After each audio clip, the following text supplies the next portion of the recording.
부모의 희귀 질환을 물려받지 않은 건강한 아기가 태어날 수 있다는 점에서는 반가운 소식인데요. 하지만 이 기술을 활용해 맞춤형 아기가 태어날 수 있다는 논란은 끊이지 않고 있습니다. 네, 자세한 내용 전문가와 연결해서 이야기 나눠보겠습니다. 차의과대학교 의생명과학과 이동률 교수 전화로 연결돼 있습니다. 교수님 안녕하십니까? 예, 안녕하세요. 네, 앞서서도 나왔습니다만 치명적인 유전자 결함으로 7명의 아이를 잃은 여성의 사례 발표가 됐는데 참 어제까지만 해도 통과가 되느냐 마느냐 하다가 영국에서 유전자 변형 기술 사용이 이제 허용이 됐는데요. 먼저 구체적으로 유전자 변형 기술이 무엇인지 시청자분들이 알기 쉽게 설명해 주시죠. 예. 우선 우리 사람 몸에는 보통 유전자가 이제 두 군데에 있습니다. 가장 우리가 이제 일반적으로 세포의 핵이라고 하는 핵 내에 그 대부분의 유전자가 있고요. 여기에 보통 한 2만 5천 개 정도가 지금 기능을 가지고 있는 유전자가 있다고 알려져 있고요. 그 외에 한 20개 정도가 세포질 내에 있는 마이토콘드리아 내에 있어요. 그래서 이러한 두 가지 유전자를 가지고 있는데 이 핵에 있는 유전자는 이제 아버지와 어머니 형질이 그대로 이제 합쳐져 가지고 이동이 되게 되고요. 아기한테 넘어가게 되고. 그렇지만 마이토콘드리아에 있는 유전자는 대부분 다 어머니한테서 유전이 되게 됩니다. 그래서 이러한 이제 유전자가 두 종류가 있는데 근본에서 사용하게 됐던 이런 기술들은 뭐냐면 이런 핵에 있는 유전자라든지 아니 마이토콘드리아에 있는 유전자가 기능이 이상인 경우에는 유전병을 일으키게 되죠. 그래서 이러한 유전병이 있는 그 형질이 아기에게 넘어가지 않도록 막아보려고 하는 게 이제 유전자 그 변형 기술인데요.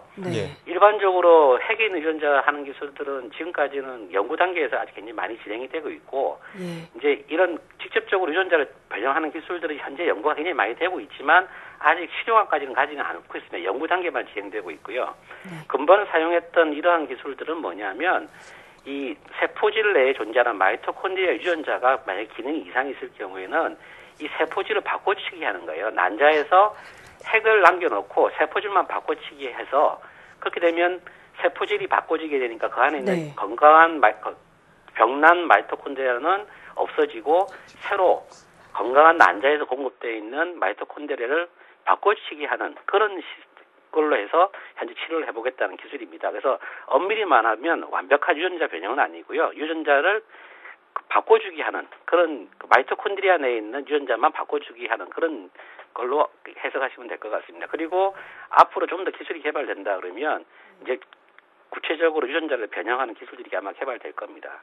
네, 그렇군요. 이게 그러니까 이 미토콘드리아 DNA가 산모로부터 유전되는데 산모에게 손상돼 있을 경우에 자녀에게 바로 물려지기 때문에 나온 법안이군요. 예. 실제적으로 보게 되면 이 마이토콘드리아에 있는 유전자들은 개수는 많지는 않아요. 그렇지만 대부분들이 에너지 대사에 관여하기 때문에 이런 에너지 대사 쪽에 문제가 생기게 됩니다.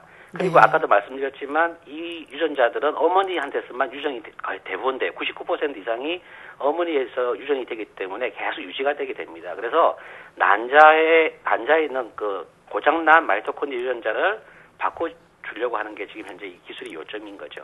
네, 그렇군요. 그 말씀해 주신 것처럼 뭐 마이토콘드리아, 미토콘드리아라고도 하죠. 이 예. 결함은 아이에게 뇌장애나 심장 질환 등 이 150여 개 질환을 물려줄 위험이 있다고 하는데요. 부모의 고통을 덜어줄 수 있는 기적의 기술이라는 생각도 듭니다. 하지만 일각에서는 이 기술이 맞춤형 아기의 수정과 출산으로 이어질 수 있다는 우려를 나타내고 있는데요. 이 부분에 대해서는 어떻게 보시나요?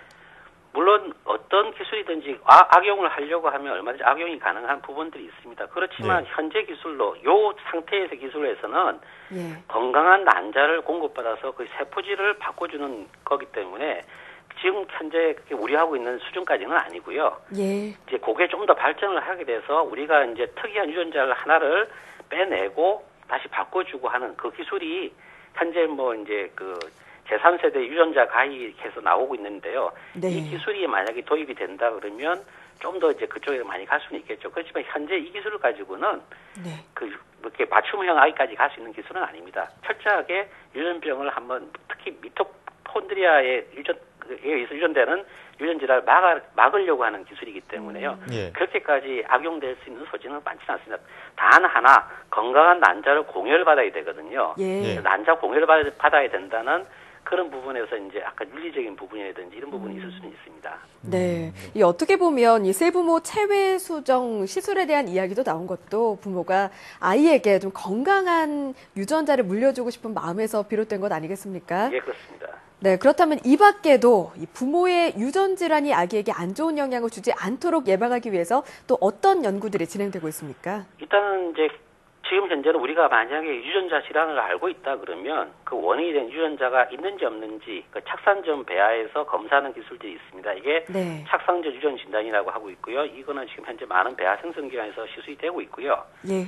최근에 와가지고는 우리가 이제 사람의 모든 염색체 또 이 유전자가 이제 밝혀졌기 때문에 요 유전자가 정말 기능이 이상이 있는지 없는지를 전체를 다 이제 스크리닝하는 기술들이 나오고 있습니다. 이걸 갖다가 우리가 착상전 유전 진단인데 이제 스크리닝한 개념으로 하는 방법이 있습니다. 그래서 전체 염색체를 다 하는 그 넥스트 제너레이션 시퀀싱이라고 해서 우리가 NGS라고 불러주는데 이런 기술도 현재 도입되고 있습니다. 그래서 이제 알고 있는 유전자를 찾아 들어가는 경우도 있고요. 예. 잠재적으로 아직 모르지만 그 비정상인 부분이 있는 걸 찾아가지고 그런 배아를 이제 착상을 안 시키고 건강한 배아만 착상시키는 그런 기술로 현재 발전이 되고 있습니다. 예. 예. 말씀해 주셨지만 유전자 변형 기술이 또 올바른 목적으로 사용되려면 어떤 방안이 마련돼야 한다고 보십니까? 이 부분은 이제 지금 현재 많은 부분에서 법적인 규제도 만들고 있고요. 또 윤리적인 규제도 만들고 있는데 이런 부분들은 우리가 지금 그 IRB라고 하는 그 윤리위원회가 있습니다. 임상윤리위원회에서 철저하게 감독을 하고 하면 충분히 막을 수 있는 부분이라고 저는 생각하고 있습니다. 그래서 임상윤리위원회의 역할을 좀 더 강화시키면 될 것 같습니다. 네, 그렇군요. 아무쪼록 이것이 좋은 방향으로 사용이 돼서 미토콘드리아 질병을 가지고 있는 사람들에게 좀 좋은 소식이 됐으면 좋겠습니다. 지금까지 차의과대학교 의생명과학과 이동률 교수와 함께 이야기 나눠봤습니다. 교수님, 오늘 말씀 감사합니다. 예, 감사합니다. 예, 항상 이 혁신적인 과학기술의 발전은 이 양날의 칼처럼 이로운만큼 부작용도 따르는 것 같습니다. 네, 맞습니다. 하지만 교수님께서도 말씀 주신 것처럼 아이에게 건강함을 물려주기 위한 것이잖아요. 아무쪼록 좋은 방향으로 사용이 되었으면 하는 바람입니다.